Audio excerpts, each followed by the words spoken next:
లేదు. అదేవిధంగా ఇప్పుడు ఆ వస్తారే దేవుడికి ఎరుగు. మనకి ఏదైతే డోర్ టు డోర్ ఉద్యమంలో భాగంగా మనం ముందుకు వెళ్ళామో ఈ ఆర్థిక అంశాలు దృష్టిలో పెట్టుకుని ఆగడం జరిగింది. ఇప్పుడు ఈ జీవో నెంబర్లు ఏమి తీసుకొచ్చి దీన్ని చట్టబద్ధత చేస్తూ మీరు ఇంక పర్టికులర్గా చేయాలి, తప్పనిసరిగా ఈ వర్క్ చేయాలని చెప్పడం అనేది మంచిది పద్ధతి అయితే కాదు. మనం అడుగుతున్న దాన్ని వారు కావాలంటే తగ్గించాలి, కానీ ఇది జీవో రూపంలో తీసుకొచ్చి మనకు చేయడం అనేది తప్పే. దాన్ని మనం ఎవరు కూడా ఉపేక్షించేది లేదు.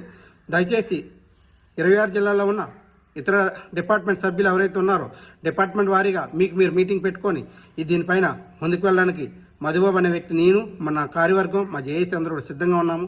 దయచేసి మాకు కావాల్సిందంతా మీ సపోర్ట్ లేకుండా మేము ఏ కార్యాచరణ చేయాలన్నా కూడా గ్రౌండ్ లెవెల్లో అనేది బలం లేకపోతే అది జరగదని మీ అందరికీ తెలుసు.